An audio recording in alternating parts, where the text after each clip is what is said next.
Imagine uma máquina tão poderosa que, em vez de simplesmente calcular uma resposta, ela parece escutar um eco vindo de dentro da própria realidade. Não é ficção científica. Não é um roteiro de filme.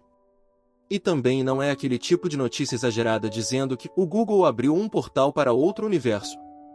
Mas o que aconteceu dentro dos laboratórios do Google foi estranho o suficiente para fazer muita gente parar e olhar duas vezes. Um chip quântico chamado Vilo realizou um experimento que, segundo o próprio Google, superou supercomputadores clássicos em uma tarefa específica. E o mais curioso não foi apenas a velocidade. Foi o tipo de informação que ele conseguiu revelar. Como se o chip tivesse feito uma pergunta ao mundo invisível das partículas, e recebido uma resposta de volta. Um eco. Um sinal. Uma pista de como a matéria se comporta em uma escala que computadores normais têm extrema dificuldade de acompanhar. Mas antes de entender o que esse chip detectou, você precisa entender uma coisa. O maior problema da computação quântica nunca foi só fazer uma máquina poderosa. O problema sempre foi impedir que ela se destruísse com os próprios erros. E é aí que a história começa a ficar realmente assustadora. O problema que travava os computadores quânticos. Durante décadas, computadores quânticos foram tratados como a próxima grande revolução da tecnologia.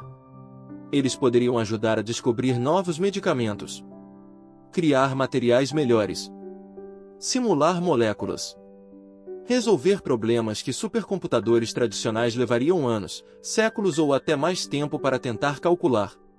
Mas existia um detalhe que quase ninguém explicava direito. Computadores quânticos são extremamente frágeis. Um computador normal trabalha com bits 0 ou 1, ligado ou desligado. Mas um computador quântico trabalha com qubits. E o qubit pode se comportar de uma forma muito mais complexa.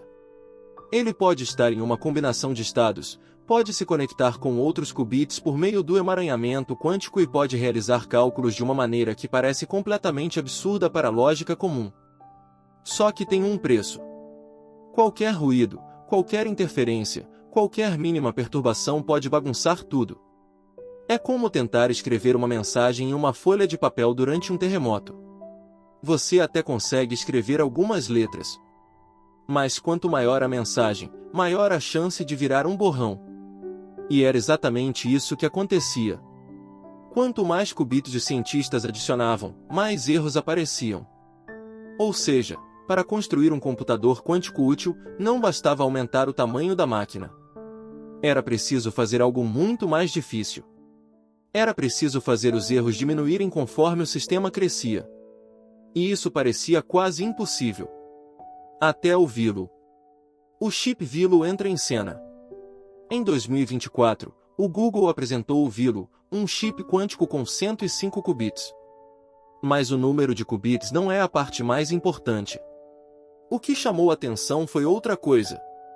O Vilo mostrou um avanço real em correção de erros quânticos. Na prática, o Google conseguiu demonstrar que, ao organizar os qubits de uma certa maneira, o sistema corrigido podia ficar mais confiável conforme aumentava de tamanho. Pensa nisso como uma imagem digital. Normalmente, quanto mais elementos você adiciona em um sistema instável, mais chance tem de dar problema. Mas nesse caso, o Google mostrou algo diferente. Era como se, ao adicionar mais peças corretamente, a imagem ficasse mais nítida em vez de mais borrada. Esse é um ponto gigantesco porque a computação quântica sempre teve um inimigo principal, o erro. E não estamos falando de erro comum, tipo um aplicativo travando. Estamos falando de erro em uma escala onde a própria tentativa de observar o sistema pode alterar o resultado. É por isso que computadores quânticos precisam operar em condições extremas. Temperaturas absurdamente baixas. Ambientes supercontrolados. Proteção contra ruídos. Tudo para manter os qubits estáveis pelo maior tempo possível. E mesmo assim, eles erram. Por isso o avanço do Vilo não foi só mais velocidade. Foi algo mais profundo. Um sinal de que talvez seja possível construir computadores quânticos maiores sem que eles virem um caos incontrolável. Mas essa ainda não é a parte mais impressionante.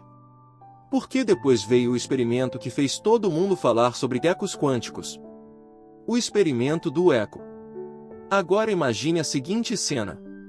Você está em uma sala enorme, completamente escura. Você dá um estalo com os dedos.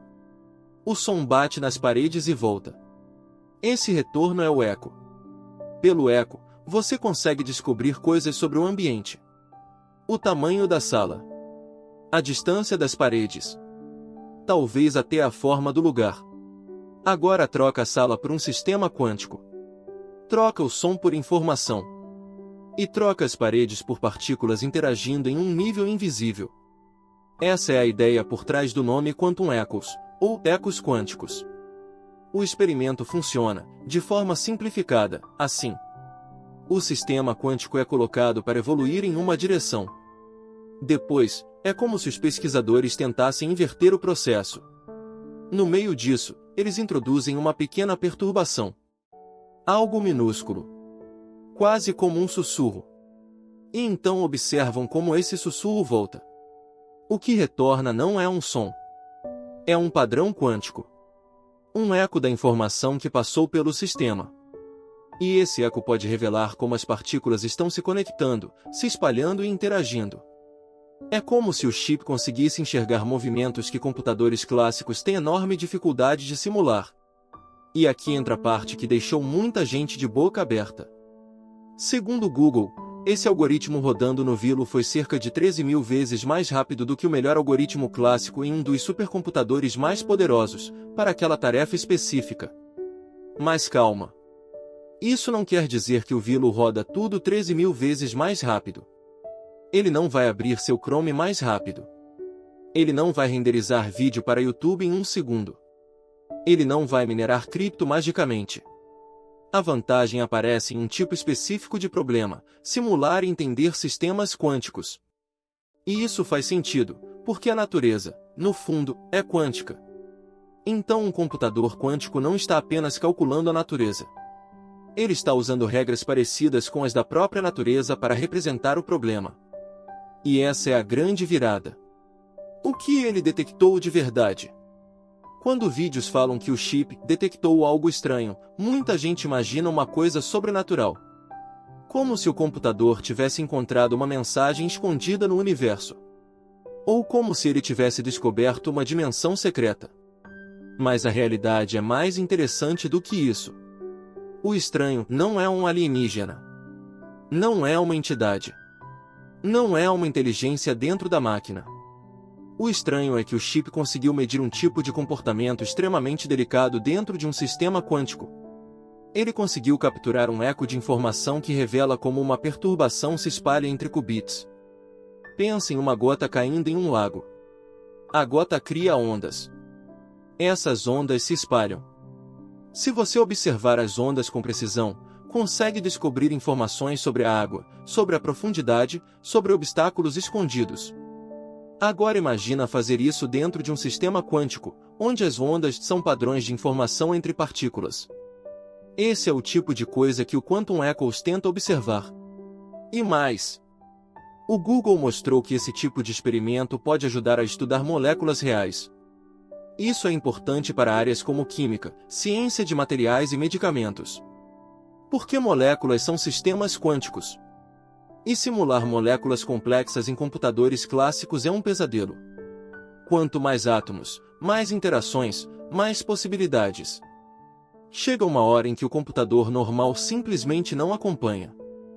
Mas um computador quântico, em teoria, pode representar esses sistemas de uma forma muito mais natural. É por isso que cientistas ficam tão animados com esse tipo de avanço. Não é porque amanhã todo mundo vai ter um computador quântico em casa. É porque estamos vendo os primeiros sinais de uma ferramenta que talvez consiga investigar partes da realidade que antes eram praticamente inacessíveis. Por que isso foi interrompido? Aqui entra uma parte muito boa para explicar no vídeo. Quando alguém diz que o experimento foi interrompido rapidamente, parece que algo saiu do controle. Parece que o Google viu alguma coisa perigosa e desligou tudo. Mas no mundo quântico, interromper ou medir o sistema faz parte do próprio experimento. Você não pode simplesmente ficar olhando para um sistema quântico como olha para uma tela.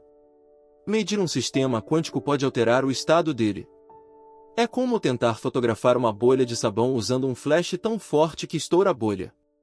Então os pesquisadores precisam preparar o sistema, executar a sequência, aplicar a perturbação, inverter o processo e medir no momento certo.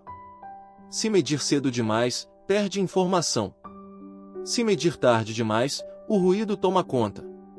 O experimento precisa ser parado no instante correto. Não porque uma coisa assustadora apareceu, mas porque a informação quântica é frágil. Ela não fica esperando. Ela desaparece. E isso torna tudo ainda mais impressionante. Porque o Vilo conseguiu fazer esse processo com precisão suficiente para gerar um resultado verificável.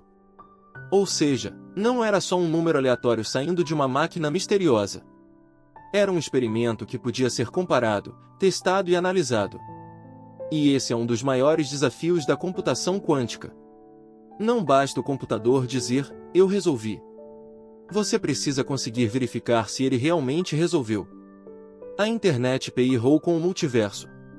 Agora vamos falar da parte que fez muita gente clicar nos vídeos. O multiverso. Depois do anúncio do Vilo, algumas pessoas começaram a relacionar a velocidade do chip com a ideia de universos paralelos. A lógica popular era mais ou menos assim. Se esse computador fez em minutos algo que um supercomputador levaria um tempo absurdo para fazer, então talvez ele esteja calculando em universos paralelos. É uma frase poderosa. Dá clique. Dá medo. Dá curiosidade. Mas precisa ser tratada com cuidado. Na física, existe uma interpretação da mecânica quântica chamada muitos mundos.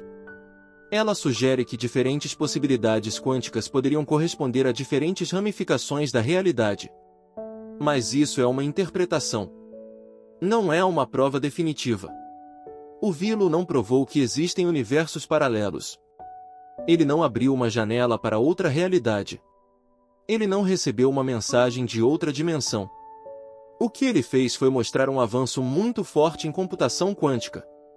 E como computação quântica é baseada nas regras estranhas da mecânica quântica, naturalmente as pessoas começam a discutir ideias como multiverso, superposição e realidades paralelas. Mas a história real já é impressionante sem precisar exagerar. Porque, mesmo sem provar o multiverso, o Vilo mostrou que máquinas quânticas estão começando a entrar em um território onde computadores clássicos não conseguem competir facilmente. E isso, por si só, já é assustador o suficiente. O que isso muda na vida real? Agora vem a pergunta mais importante. Tá, mas o que isso muda? A resposta honesta é: não muda tudo amanhã. Mas pode mudar muita coisa nos próximos anos. Computadores quânticos ainda não estão prontos para substituir computadores comuns. Eles são enormes, caros, delicados e feitos para tarefas muito específicas. Mas essas tarefas específicas podem ser extremamente importantes. Por exemplo, simular moléculas para novos remédios, entender materiais melhores para baterias, criar novos compostos químicos, melhorar sensores, ajudar em pesquisas de física e energia. E talvez, no futuro, impactar áreas como criptografia e inteligência artificial. Mas tem um detalhe importante. Ainda estamos em uma fase inicial. O próprio Google fala em próximos marcos, como criar um qubit lógico que dure mais tempo e seja mais confiável. Porque o grande objetivo não é só ter muitos qubits físicos. É ter qubits lógicos estáveis. Um qubit lógico é como uma versão protegida, construída a partir de vários qubits físicos, para reduzir erros. É como montar um cofre em volta da informação. Sem isso, computadores quânticos continuam frágeis demais para muitas aplicações reais. Então o Vilo não é o fim da corrida. Ele é um sinal de que a corrida ficou muito mais séria. Parte 8. Por que isso assusta tanta gente? Toda tecnologia poderosa causa medo no começo. Quando a internet começou a crescer, muita gente não entendia onde aquilo iria parar. Quando a inteligência artificial explodiu, muita gente percebeu que trabalhos, vídeos, imagens e textos poderiam mudar para sempre. Agora imagine uma tecnologia que não apenas processa informação. mas processa informação usando as regras mais estranhas da física. Isso mexe com a cabeça das pessoas. Por que computadores quânticos não parecem apenas mais rápidos? Eles parecem diferentes. Eles atacam problemas de outro jeito.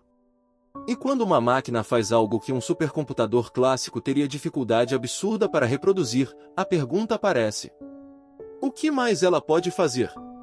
Essa é a pergunta que deixa a história interessante. Não é o que o Vilo fez ontem. É o que uma versão futura dele pode fazer amanhã. E se hoje ele consegue captar ecos quânticos em experimentos controlados? O que uma máquina maior, mais estável e mais avançada poderia detectar?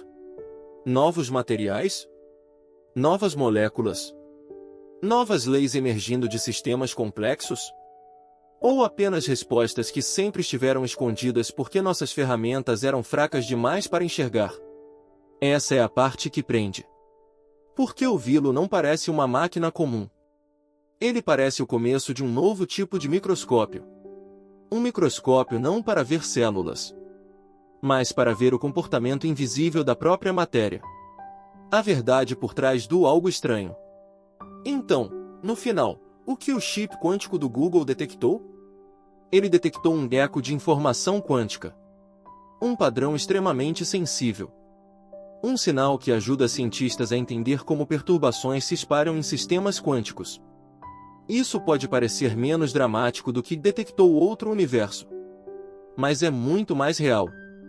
E talvez muito mais importante. Por que civilizações não avançam só quando descobrem respostas grandiosas? Elas avançam quando inventam instrumentos melhores para fazer perguntas. O telescópio permitiu olhar para o espaço. O microscópio permitiu olhar para a vida invisível. E computadores quânticos podem permitir olhar para a matéria de uma forma que computadores comuns jamais conseguiram. O Vilo é uma dessas primeiras janelas. Pequena, instável, limitada, mas real. E, pela primeira vez, essa janela mostrou algo que pode ser verificado. Não é magia. Não é sobrenatural. É ciência no limite do que a humanidade consegue controlar. E talvez seja exatamente por isso que parece tão assustador.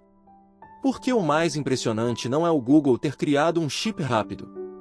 O mais impressionante é perceber que estamos começando a construir máquinas capazes de conversar com a realidade em uma linguagem que nós mal entendemos. E quando a realidade responde, ela responde em ecos. Você acha que computadores quânticos vão ser a próxima grande revolução depois da inteligência artificial? Ou acha que ainda é muito hype e pouca aplicação real? Comenta aqui embaixo, porque esse assunto ainda vai dar muito o que falar. E se você quer ver mais vídeos sobre tecnologia, inteligência artificial, ciência e coisas que parecem ficção, mas já estão acontecendo, se inscreve no canal. Porque o futuro não está chegando devagar. Ele já começou a fazer barulho. E dessa vez, o barulho veio como um eco quântico.